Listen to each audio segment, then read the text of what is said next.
Hello and welcome to Bicycle Touring Talk 47.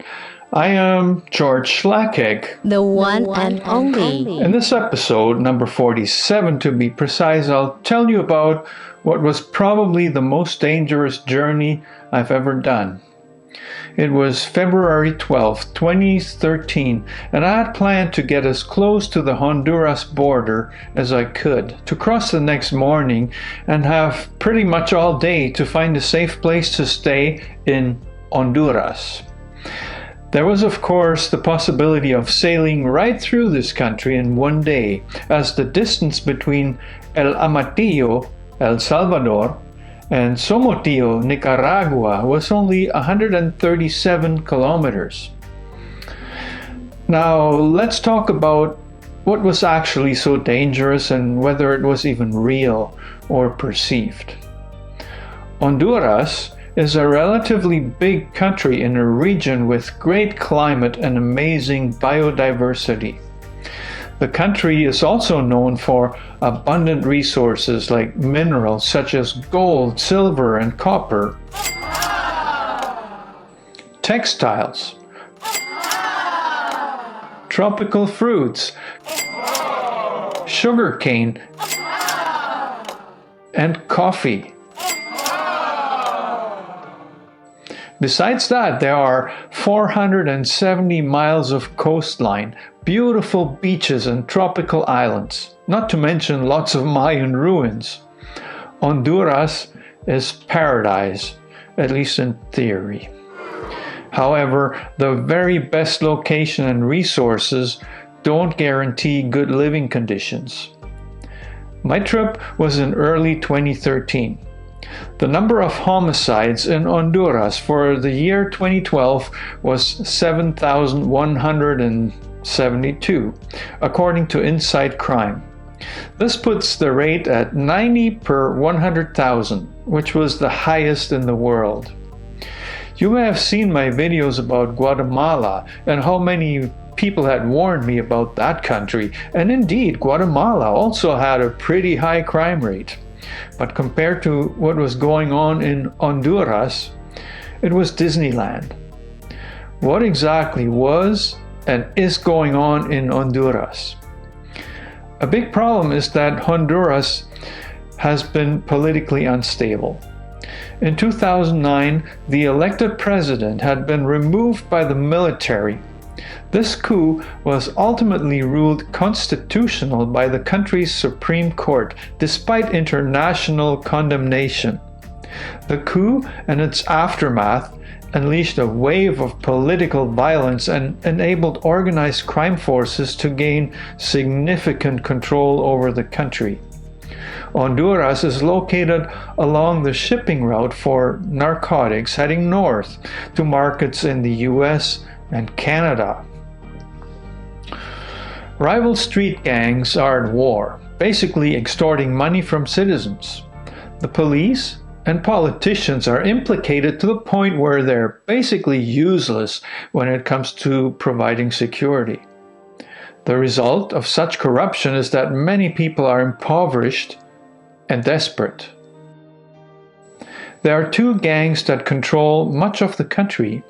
They are the Mara Salvatrucha, MS-13 for short, and Barrio 18, 18, and they're most prevalent in the major cities of San Pedro Sula and Tegucigalpa.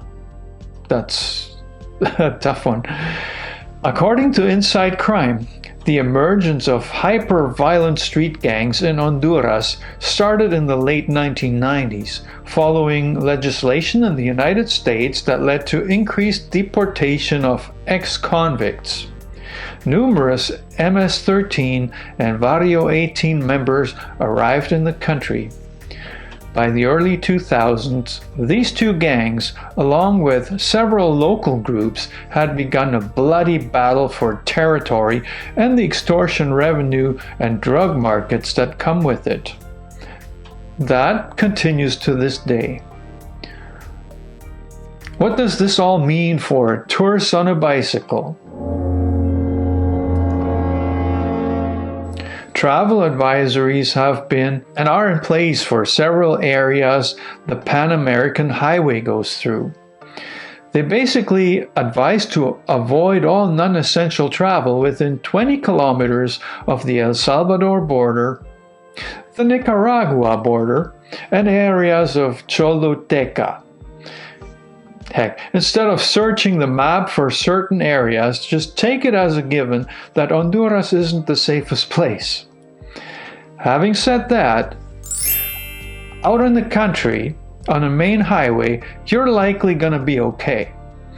The greatest risk is in cities.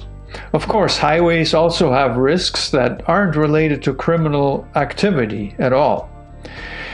When cycling in Honduras, make sure you look like a homeless person who owns nothing but some dirty old clothes and an old bicycle. If you can't do that, maybe it's best not to cycle alone. I don't know. What you need to understand is that you'll be a target if you attract attention, especially if that's because you appear wealthy. And wealthy doesn't mean exactly the same here as in most countries touring cyclists come from. When I got close to the Honduras border on February 12, 2013, there first wasn't really a place to stay, so I went a bit further. Eventually I was there. I could stay in a rundown hotel right at the border in El Salvador, or cross into Honduras right away and go to a place called Nacaome, supposedly about an hour from the border, where I'd find a hotel. Border towns are crazy. Nacaome had to be better than this. The decision was easy, and so was the border crossing. As soon as I had crossed, I met a guy who was exchanging currency.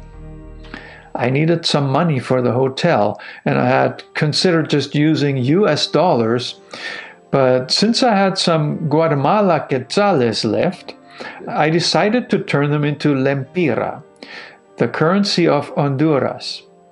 I knew that my money was enough for at least a couple of days, so I would treat myself to some really nice food and perhaps a little nicer hotel. What I didn't know was that the guy with the big wad of cash charged a bit more than a small fee. He screwed me to the point where I could barely afford a budget hotel and get through the day.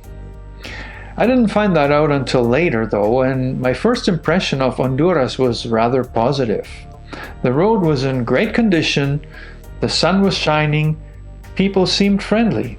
Everything was just the way I had come to like and enjoy in Guatemala and El Salvador, and as a result, I felt much safer than expected. The scenery was quite beautiful, and I had a great ride. There were only minor rolling hills, and at some point, a herd of cows was all over the road. Everything looked very dry. Time went by, and soon I started wondering how far Nacaome really was.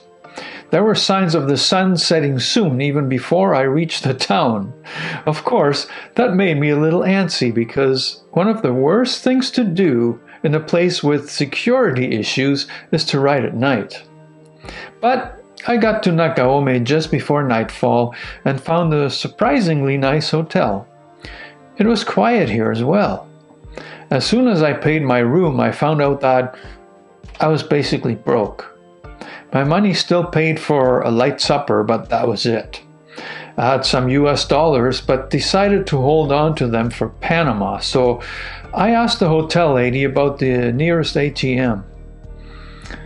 After supper, it was dark though, and I decided to go to sleep.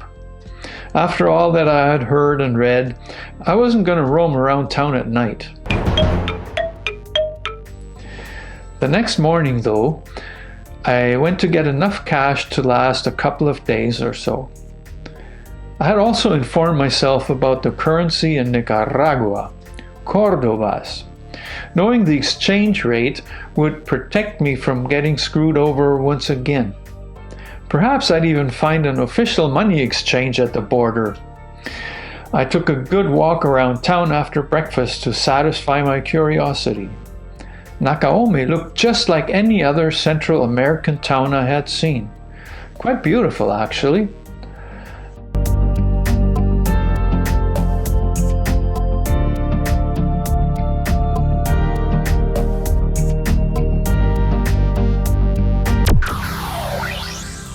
The ride started off easy. San Lorenzo was only about 10 or so kilometers away.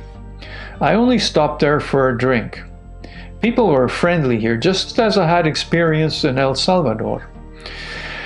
It didn't take me very long to reach the city of Choluteca, which turned out to be a bit tough to navigate through as the route wasn't indicated very well.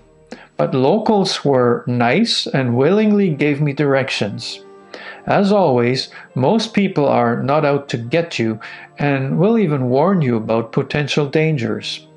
You should always be cautious though if someone gets too friendly or calls you a dear friend without knowing anything about you. Amigo!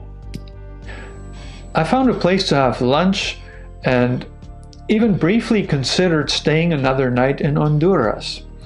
There were hotels here in all price ranges, and it really didn't seem any more risky than crossing another border into unknown territory to stay in a border town I knew nothing about.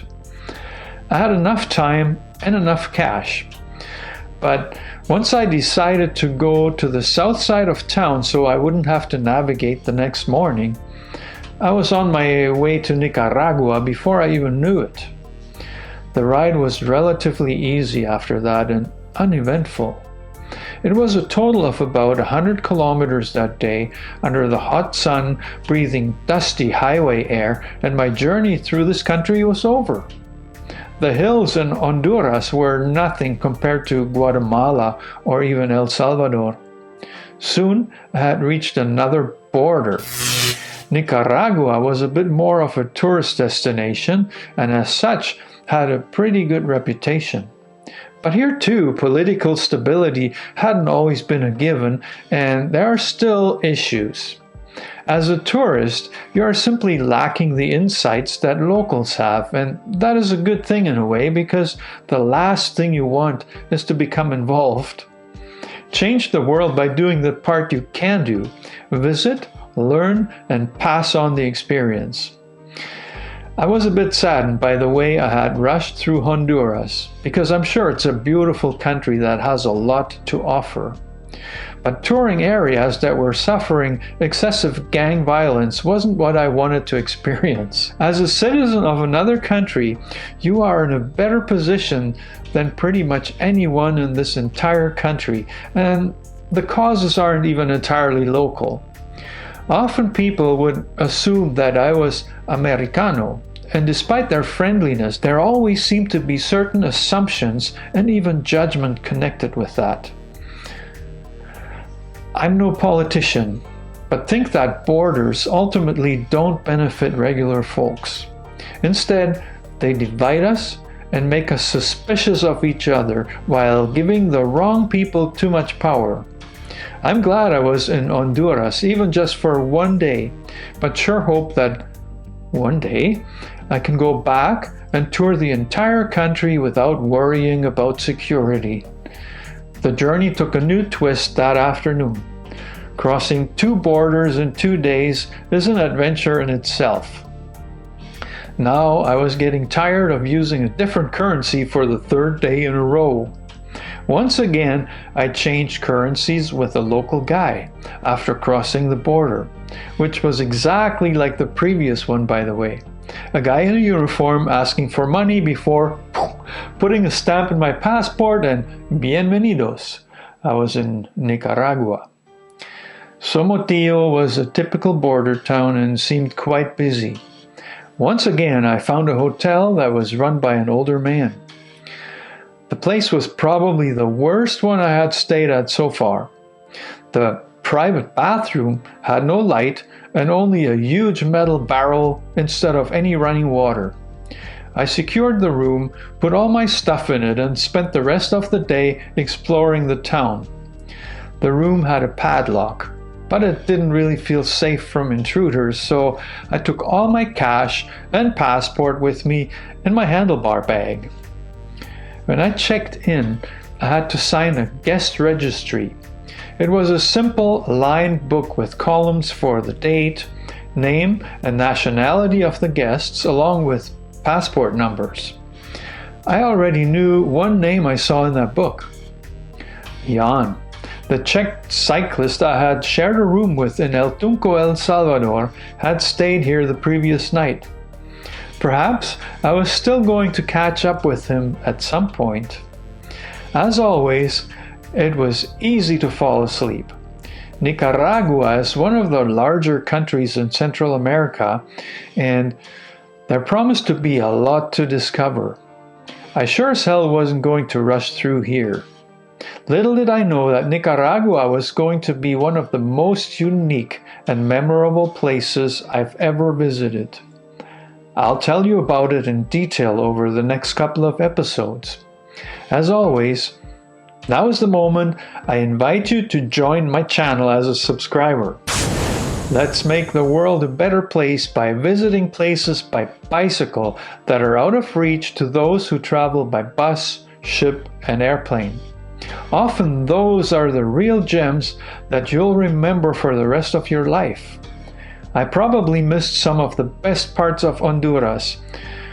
I wasn't gonna approach Nicaragua the same way. Need to catch up with this journey? Here are some links to my previous videos. Hope you'll enjoy, and I'll see you next time. Say. Yes, Luis.